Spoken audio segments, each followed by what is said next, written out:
Good afternoon. Welcome to Overcoming Adversity podcast. I'm Amanda Marino, one of your co-hosts, and I'm here with Sarah Frias, managing partner of Next Level Recovery Associates. So our podcast is powered by Next Level Recovery Associates. Some of the podcasts we do ourselves and some we have guests. Yes. And today we have an amazing guest who is such a beautiful soul, and we're very humbled and grateful to have you here, Miss Jessica Ponn. Yay. Thank you so much. Could you introduce yourself to our listeners? Absolutely. Thanks for having me, ladies. Yes. Very excited to be here. Yay. And this is my first ever podcast. Oh Period. my Wow. gosh, stop. Extra Yay. excited. Yay. Wouldn't want it to be with anyone else. Oh. Anyway, yeah, my name is Jessica Ponn, and I am a licensed clinical social worker. I've had a private practice working with clients and families for individual and family therapy for almost 15 years now. Oh, and wow. Recently, yeah. I know people are always like, "Are you 16?" Like, well, that was actually probably 5 years ago. Now it's more like, "Are you 20?" Which I guess is still a good it's compliment. a good thing. Yeah. I like it when people don't think my son's my son. Yeah. Yeah. I'm good with it. Yeah. That's true. Yeah, so more recently I transitioned into coaching, and I have a virtual parenting coaching program that I run for parents who have adult children with addiction issues. And that's more or less what I do full time nowadays, but it's been a journey of multiple, different avenues and angles to get to this point. So Yeah. I worked in treatment, of course, for a while at different places as a therapist, clinical director, private practice, a little bit of clinical case management in there before I, kind of landed on what I'm doing right now, which is by far, the best fit to get the outcomes that I want to get with the people I work with. So I'm happy to. I love that. I love that. It's been cool watching your journey. And I just kind of want to do a little rewind. I always really liked Jessica, but I fell in love with you when we did like that intervention-ish type thing together. And I was like, she's really smart. She's really good. Like how you say things, you can say things that are very direct and need to be said. What don't are just the way you come across and the way it hits, and I do believe that day, if you would not have been there, the person would not be okay. So I just like that. And I was like, I want you to work with us. Like, I want you to be, remember I was like, let's do something. Like that was just, I just was so impressed by how you engaged and how well you knew the person and knew their disorders and things like that. So, and I love that we've just become like kindred souls in the past few months, in the past year, really, kind of just slowly. You're just a beautiful person to add to my life. I feel like it's like slim pickings this day. Like a lot of people don't get added into the hula hoop, these days, 100%. So, I didn't tell you, Sarah, but yesterday, Jessica and I talked about, coaching and therapy. Okay. And so I said to Jessica, when I wanted to go on this journey and go working for myself, I had reached out to a couple of therapist friends of mine and shared what I wanted to do. And they were like, what you want to do is coaching. And then I wanted to get the master's degree just because I thought it would give me more credibility. And I wanted to do it for other people, not to learn and not for myself. So that's where I went wrong.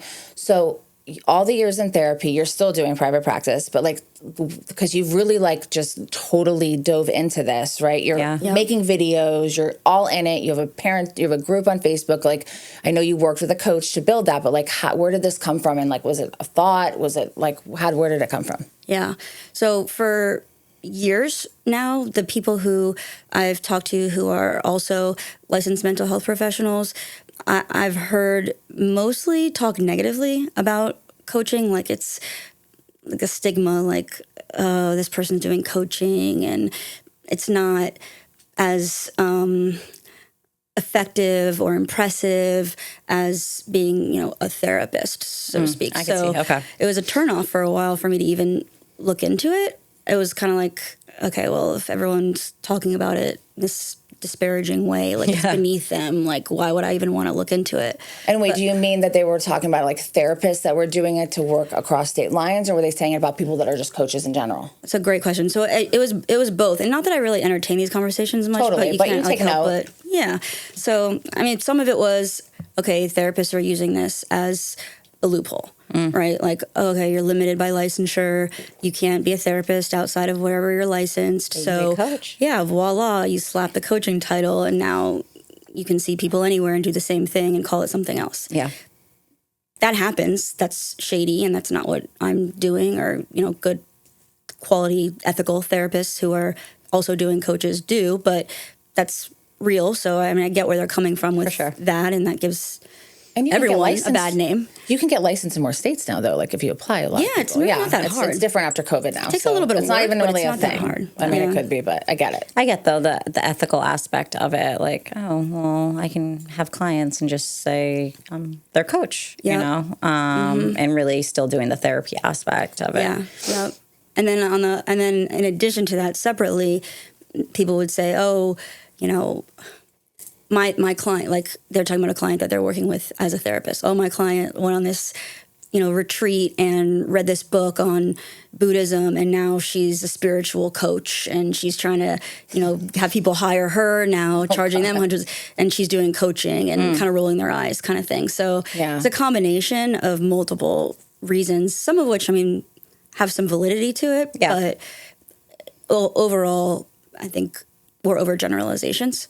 That thankfully I ended up educating myself enough about what it could look like for me as a therapist to transition into coaching. And once I got a little more information, it was like, this is a no-brainer. This is exactly what I need to be doing to do the work that I've been trying to do only somewhat successfully for so many years, because I've always had a passion for working with parents. Yeah. And parents of the clients who I see, whether it was in treatment or in private practice, most of the time they don't live in Florida. Mm-hmm.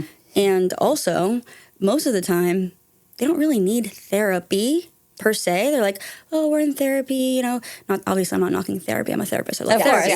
We know that. Or, we're doing family therapy with our son, or, we're going to therapy to talk about how we got to this point, with him or whatever. And it's like, you don't really have time for that. And that's not really what's relevant right now, is like when he was 8 years old and you moved from Virginia to PA, and, it was really hard for him to adjust. Like, let's go back and figure out how much that has to do with why he keeps sneaking vodka into his halfway house. Like, we got to focus on what's going on right now, because this is a really serious problem that your family has, and you need some direction and guidance on how you're going to, right this ship. So the coaching is really more effective for what they need in the here and now anyway. Yeah. So for multiple reasons. That's just the tip of the iceberg. But once I kind of put those little pieces together, I'm like, all right, I gotta try this. Follow this, yeah. Yeah, that's awesome. So, like, I know in our organization now, we tried it for a while. Like, we like to have like multiple people in a family. So if we have a identified client, we want another person involved, and if not, then we want at least we have to have a contact. Like, say they don't want to have their sister or their mother, and we need to have a contact, because sometimes somebody would work with us and they disappear, and that's not safe, right? Yeah. But we always have separated. Like, the parents will do their own, the client will do their own, and then they can't call the parents coach. And then we've created good boundaries with it. But thankfully I shared with you yesterday, like, most of our referrents are private practice therapists or psychiatrists or attorneys, and we don't try to do the therapy. We try to do the things that complement it in the in-between. And I haven't had a lot of I've had a couple haters over the years, like one that sent me a mean message on a Sunday morning telling me, like, who the F do you think you are, pretending to be a therapist? And I was like, if you look at all my stuff and my website, like, nowhere do I say that. I think you need, and I've been doing this for a while. Like, you're a few years too late. Like, where have you been? Did you open LinkedIn and see I was doing well and, like, hate me? So I haven't had a whole lot of that, which I'm grateful for, because it was a big fear of mine. Like, this was a stranger, by the way? Oh, no. It's just a woman I hadn't seen or talked to in 10 years, a therapist. It was a random person. Gotcha. Yeah, okay. Yeah, it was wild. But yeah, my online hate fun. So like, I know that you put a lot into this, right? So, like, where did you go to start? Like, so you thought that you wanted to do this. You felt like it'd be more effective for what are your goals with families? My goals with the families are, they're two kind of separate things that are very interrelated. One is to help them understand realistically what they're dealing with their child and their whole family system. Because I've found, and I know you work with a lot of really good professionals and a lot of clients who've been through really good programs. And sometimes the parents need so much repetition, or at various points, they just weren't willing to be part of the process, that by the time they get to me, the basics is somehow new information to them. They don't think they're the problem. And they also don't listen sometimes. Yeah. You know what I mean? We're dealing with a family right now where we literally are like confused. Like, I do not hear everybody in this picture saying, like, yeah, it's tough. Like, so I remember people telling me that were my mentors, like for interventions, like the family is going to be way harder than the client. And that is definitely true. Yeah. Yeah, and they'll say, sometimes they'll say, well, "I've never heard that before," or "I can't believe no one's told us that before." I'm thinking, "There's no way." Yeah, someone's definitely said something to you. Yeah, you just didn't hear it at the time. You're hearing it now. Yeah. Yep. And I'll probably say it again next week too, and that's okay because that's part of the deal. Is like getting through those layers of defenses to where they finally internalize and wrap their mind around accepting. This is the situation. This is the severity of the situation, and if I'm going to play my part, I'm signing up for a decent amount of work and discomfort myself. So that's the deal. Either I'm going to do my part or I'm not, and it's kind of black or white in that sense. If you're not willing to see the truth about the situation, then it's going to be almost impossible for you to do the difficult things that it's going to take for you to help your child. You're going to do this whole thing again in a few months to a year, over and over and over again, until like literally most of the time that's the way it is. Like, do you explain to the families like the difference? Like if you do this work, this is what you can like hope for and get out of it. And if you don't, like, do you have that kind of conversation with them? Yeah, I do. And thankfully, well, I don't know about thankfully. Actually, it's probably the opposite. Unfortunately, I have as we all do, so many anecdotal, experiences with families who knew better, didn't need that much help, or, whatever it is. Yeah. And I don't even have to finish that sentence because you know how that goes. Yeah. So I explain from the benefit of my education, right? But also just experience of anybody who's worked in the field, is familiar with addiction, how predictable it is, and how predictably it's going to continue to wreak havoc on their whole family system until they take it as seriously as it needs to be taken.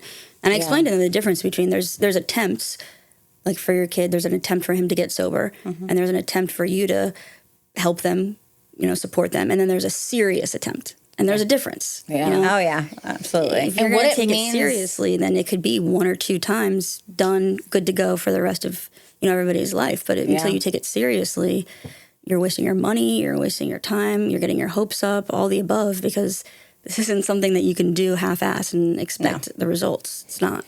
And something I've heard even like more recently where it's hit me on another level is how much it means to the identified client, the child, when their parents show up and do the work versus when they don't. Yep.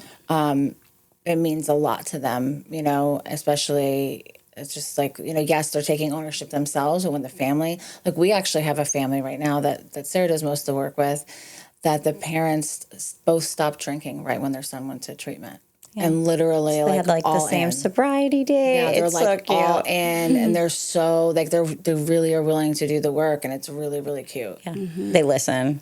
Yep, take suggestions. Crucial. Yep, that's crucial. Because sometimes it's ideal. It's an ideal client. Family situation. It is it's literally like it's my favorite. It's my favorite. Yeah, you don't get that a lot, but it's so important to have people like you when you have the parent and me when you have the willingness component, because sometimes they're super willing and their ideas just aren't helpful. Yeah. Like maybe them not drinking is a huge sacrifice for them and it shows something really significant to their kid.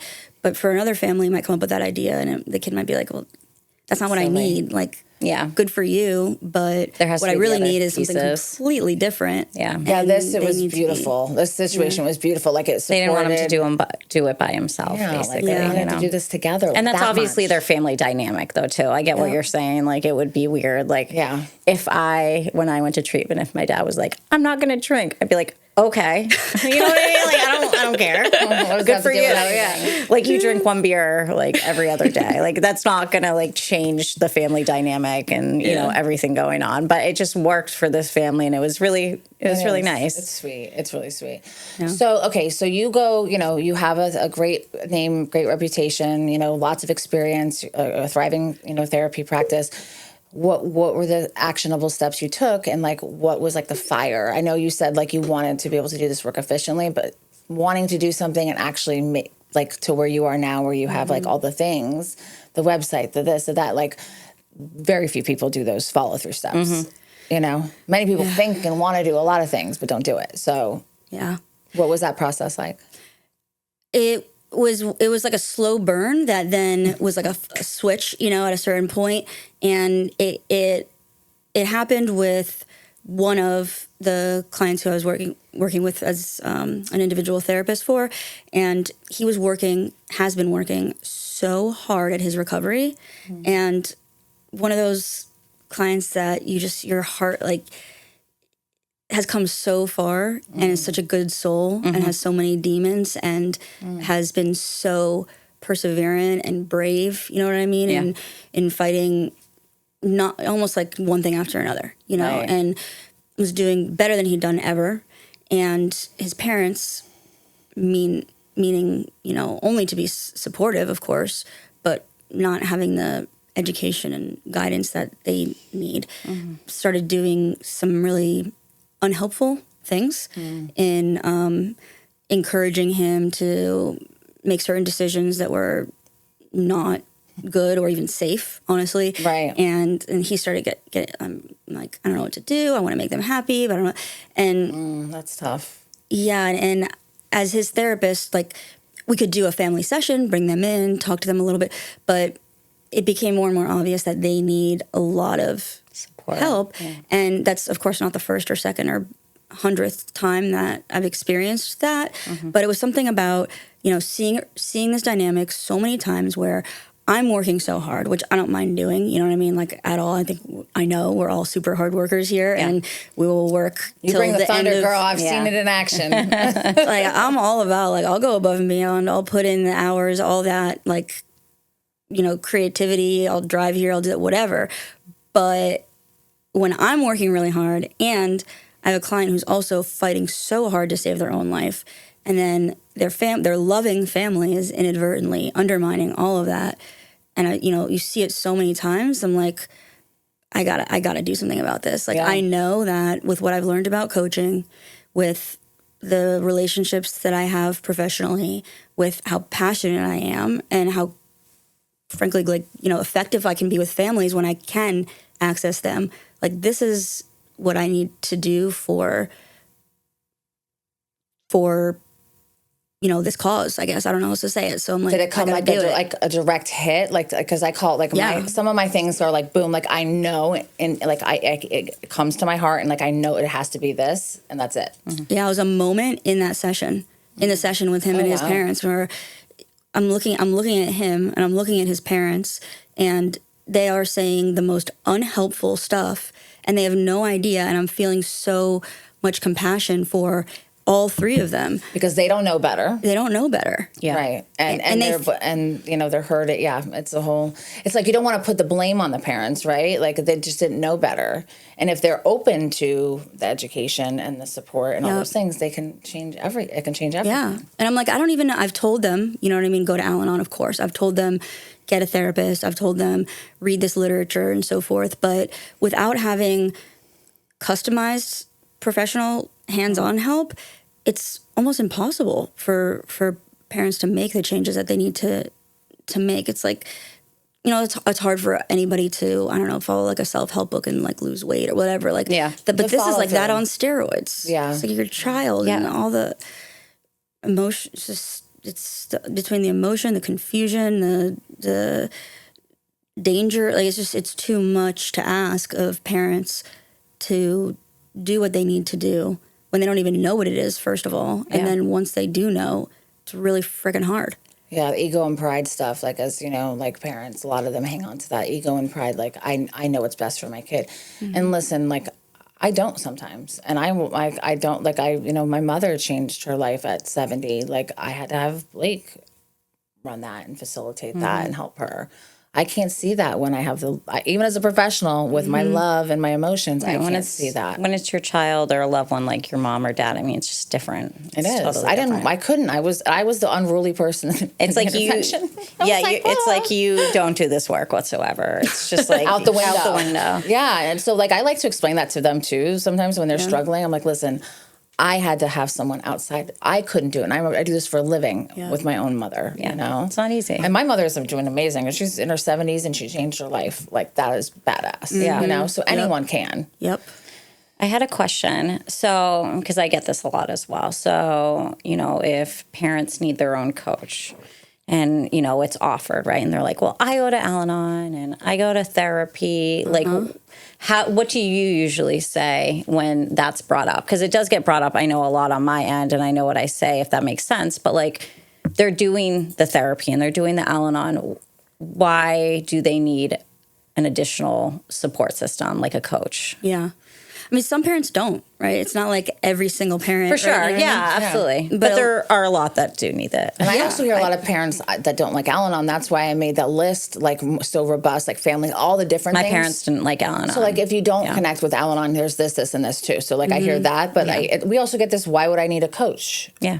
As a client. Oh, yeah. I have a sponsor and I mean, there's always a question. Yeah. I guess just for a parent that's maybe like never had a coach, and like if they're listening and it's kind of been like that kind of the same in and out, and they're like, oh, a coach, how is that different than therapy or going to Al-Anon? I do these things, it's not working, you know? Right. So I guess kind of like for someone that has no idea. Yeah. I just got this a few days ago from a dad. Al-Anon wasn't really for me, but I'm kind of doing okay without it. And I have a therapist, and, you know, these are the issues that I have. These are the challenges, but how is this going to be any different, or why do I even need this, you know? I need that part, and it's completely different. I mean, I think you guys know, that from experience, right? But like the coaching when it comes to the parents is completely different from Al-Anon, and in some cases, it can feel like it contradicts, but it doesn't. And that's because, at least in my opinion, from what I can tell,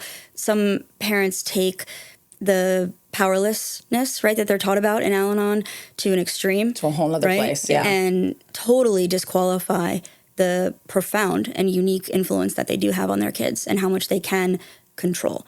Like, I can't control any of it. They have to hit bottom. They have to want it. All I can do is be here when they blah, blah, blah, whatever. And they don't that's have to how people bottom. die. Like, that's how people die all the time for completely unnecessary, reasons. There's so much that you can do. And I could see it as a professional in, 30 seconds, for sure 30 minutes. Yeah. And let's lift the bottom up. We don't have to bring it down to here because they may not make it. Like that old school mentality, like I can't. They haven't hit rock bottom. You got to wait. Yeah. I love educating people on that not being like the truth anymore. Yeah. It's what's amazing is this, on a side note, so I've gotten into social media through this new venture, which I was never into at all. Like my personal profile hadn't been touched since I was in college. Like I didn't even have Instagram. Just not my thing. But now that I'm getting more into it and I'm joining, different groups, I find that parents are sometimes honestly offended when you tell them that they have more power than they realize. Like, no, I don't. I can't do anything. This is on them. Like, or when this is good news. Like, this is good news, guys. It is good news. But they're so used to hearing the other thing. But also when they're like terrified of them and they financially cover everything and do everything for them and they're scared of their kid, I'm like, oh no, like you have everything in your hands right now. Like I recently did, a family meeting out of state, and the family was terrified of their daughter that no work, no school, like had full completely dependent, and was, an adult, not a, young adult. And the family's scared. Like, no, we can change this like that. It's not going to be an easy thing for you, but we can change this. Yep. Yeah. These are the barriers. They're terrified of their kid, or they have no belief in themselves, even if they do get help, that they can make any difference. Or there's a lot of them, guilt right? and shame. That scenario you're describing reminds me of a conversation I had recently with parents who their son's living under their roof, has not a single, nothing without them, nothing. Yes. And they're telling me, they're trying to convince me there's nothing we can do. He's too far gone. Yeah. And I'm telling them all these, stories of hope and change and recovery from the exact starting point that they're at to now this person I've worked with is 5 years sober. This person I've worked with, whatever, you know what it is? Tell them I'll come over like, and have a little talking. It's not, you don't get it. They're like, you don't get it. This is really bad. I'm like, I promise you I get it. Yeah. We can, you can help him. Yeah. Pretty honestly, easily. Like, right this second, there's 5 things I could tell you to do. Yeah. And it's also like helping the coaching, I think also like helps people like have the trackable results and the follow through. It's like all like the forward motion. Like therapy is like, the back to your question, because there's Al-Anon and coaching are completely different animals, right? Like you can't even crosstalk in Al-Anon. So coaching is like, but between coaching and therapy, the reason why I've really gravitated towards it and have gotten so much better results since I started doing it is because you make these measurable goals, right? They're short term, they're midterm, and we're getting the outcomes like now. Yeah. Like we don't have time to mess around. This disease is not, flirting with your kid, trying to maybe take it on a date. Like it's trying to kill your kid tomorrow. Yeah. That's just the deal. And you have to take it that seriously. Yeah. So we don't have, whatever long it would take years, honestly, in therapy, in my experience as a therapist, right? To get you to where you need to be to shift your approach and do the things that your kid needs you to do right now. We don't have that kind of time. Yeah. So with my program, we're meeting twice a week for 90 minutes each time. Oh, wow. I'm giving you tons of educational like videos and written exercises to do in between, and we're chatting in between the twice weekly coaching sessions, and it's a group approach, so you've got a lot of cheerleading and encouragement and reassurance from other parents who are doing the same stuff. Yeah, I love that. And like we're getting results now. Yeah, it's amazing. From day 1 to the first month, you're creating outcomes for your child because they're responding to what you're doing very quickly, and for your own mental health, their siblings, your whole family system that would have taken at least 6 months, and that's an educated guess, but it's pretty much yeah, that's amazing. You should definitely do some research on like track it, so you have some like measurable outcomes like in a year, like of you start paying attention to that. Yeah. Because I definitely think you're going to have that. I mean, for me, I love it when it's applicable, of course, where they can have like a family, like the parents can each have their own therapist or one together, and then the client, the child, can have their own therapist, and then they can each have a coach. Like that to me, like I when there's the the issues, the mental health, the trauma, the whatever there is going on, I love, and then we all can communicate, and like that to me is like my favorite. I love it when there's like a whole like mess of professionals, and maybe throw in a dietitian and a psychiatrist. Whatever. I love all that. It's just I love the collaboration piece. So you like, did you have a plan, like a date that you were like going to launch this and just went for it, or like what happened? I know you had a coach that helped you do this. Yeah, I had an advisor to tell me what the heck to do, really, because like I don't even understand Facebook, let alone like the legality. Like I want to make sure I'm doing this the right way, of course, and all that. So it took a few months to learn and prep and get to a point where I felt like, okay, I'm ready to offer something that I can stand behind and that can do what it needs to do. So that took a few months, and scaling back on my private practice, and anytime you're doing it, it's a risk, right? It's like, of course. So, but I'm like, what, I'm going to go all in on this, and I got to make it work because I really believe in it, and I know. Anyway, I already said that. So it took a little bit. I get it. Like I worked the 2 jobs for a while, and then slowly titrated. And I wanted to wait till Christmas, but I ended up leaving in August my job. And I had kids for Christmas and like all that stuff. I split half the bills. But guess what? I've said this earlier. Never went without. Never once went when it's right and doing the right thing in your path and your journey. And it's that divine hint, like it's meant to be. Yeah, I agree. No, you're just going to continue to kill it. And you're really putting yourself out there. And that's where most people get scared. And you're not. That's way out of my comfort zone. I'm like, Amanda, like you, and I'm like, wow, their videos are so good. I try to do one. I'm like, oh, no. But like your videos are really, like I always watch them. And I'm like, oh my God, I love this. Did you get the light? I just ordered it. Okay, I sent her the ring light. Oh, it's a game changer. You're going to be like, whoa. It makes such a difference. Yeah, she does. And you're not overdoing it, because me and Sarah have this thing where we notice people that are new trying to do it, and they like will post like 10 videos in a day, and we're like, no. Really? Oh, it's a lot. I wish I had time to do that. No, like, but you space them out. If you take 10 videos, you make that shit last for like 10 Schedule 10 the days. post. Yeah. Yes. Yeah, no, you're adding value. You're helping people. You're passionate. Like, you know, I think it's even helped you like come out of your shell more and connect more with people. Yes. And did you know this when I had asked, just curious, did you know this, like you were going to do this when I had asked you like about working with us? Like when that was like a thought. Time flies. I mean, time's like such a blur. I know. No, I didn't. That's when it was in the like congealing phase, right? Yeah. But It like was a not thought. the action phase. Well, No. because like you're a good collaborator. Like you're meant to collaborate. Like you just are good at it, you know? Yeah, you're great with communication. I mean, you're just, sometimes I'll be like, I'll say to them and I'm like, I love them. But if I have to like reach out one more time to get any information, I'm going to lose my mind. But you're always like responsive. Like obviously if you're with clients and families and whatever the case, that's different. But you always get back to us within the day. Like the other day, you're like, I have 42 messages on my phone that I'm trying to respond to now, you know? I get that. Within like 2 price. hours or something. Yeah. But I mean, that's a big part of what I've learned early on in this process. I've that the parents have needed help with is finding good people like us. Like you said, the hula hoop gets smaller. You know what I mean? I don't know if you meant personally or professionally or both.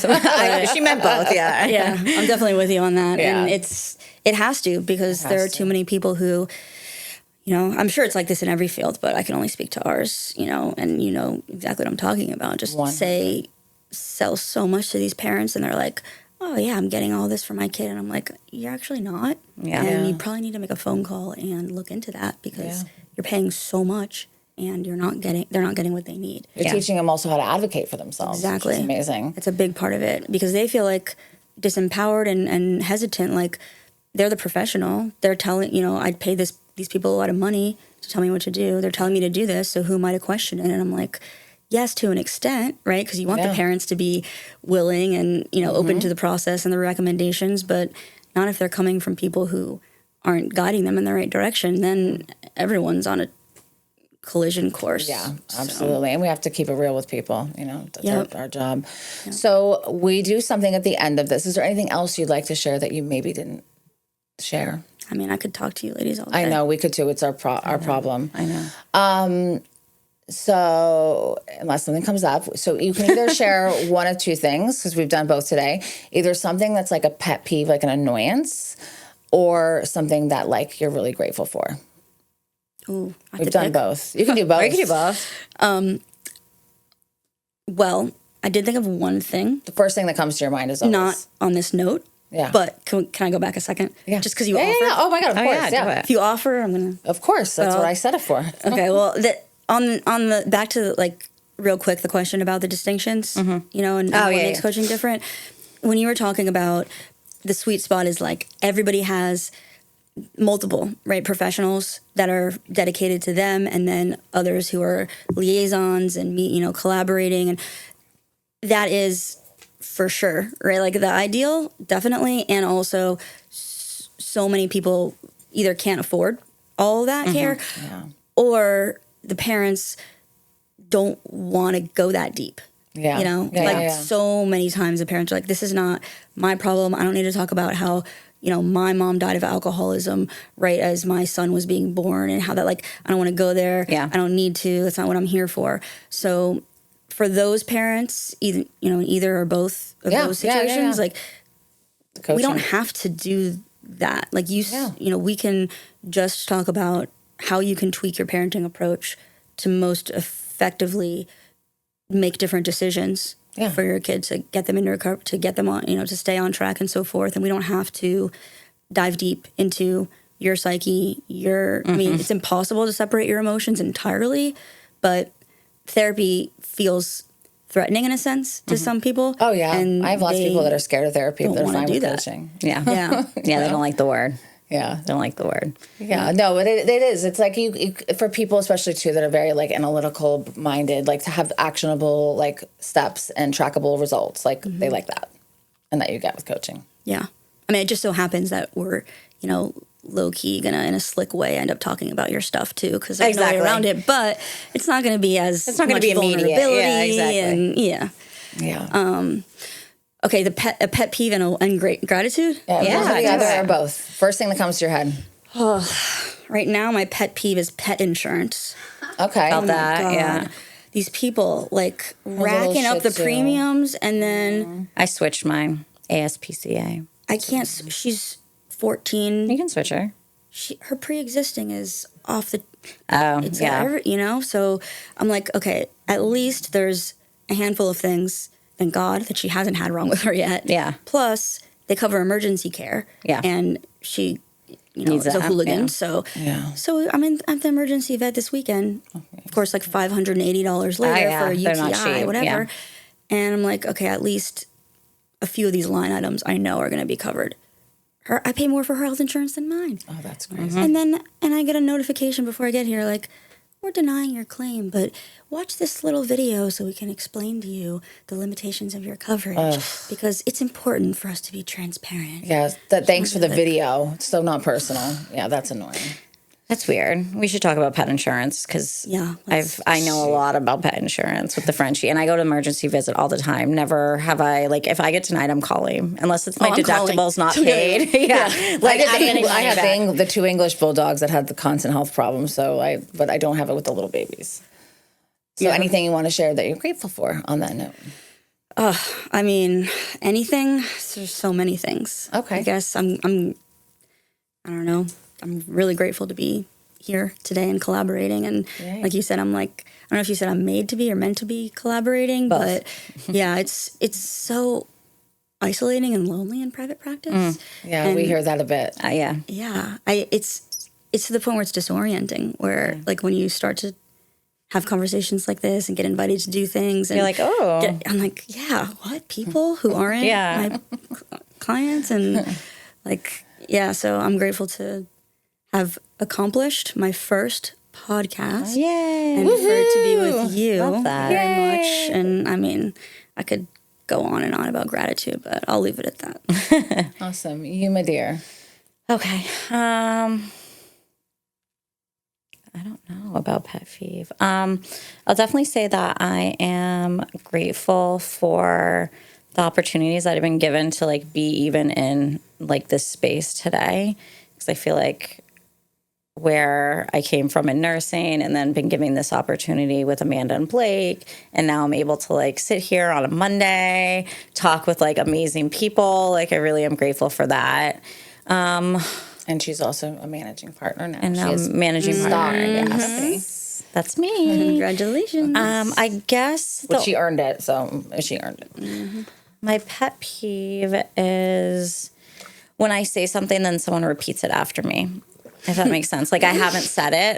They didn't hear me say it. So I'll be like, hey, do this. Sorry, Mom.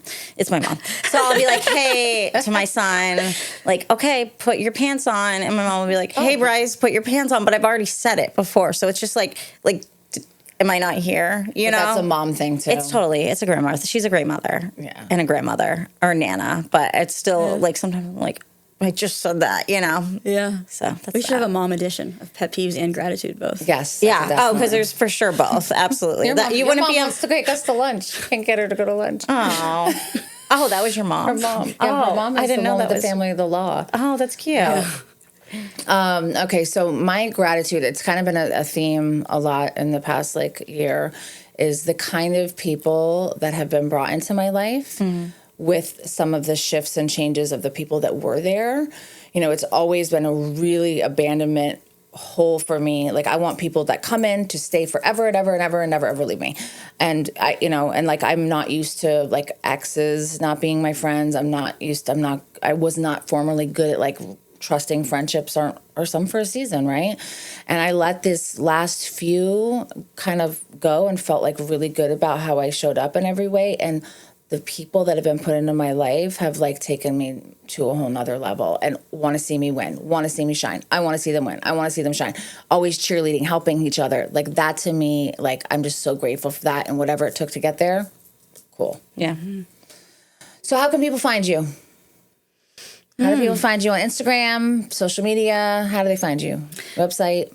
Yeah, website jessicaponcoaching.com, and from there you can link to my social media. One of the things that's immediately allowed me to help a lot of people is this Facebook group that I created, which is called Parenting That Promotes Recovery. And if you search it, I mean, I could verbalize the link, but it's a podcast. I said so probably to my mom to join. She joined it. She did? Yeah. Okay. Yeah, that's great.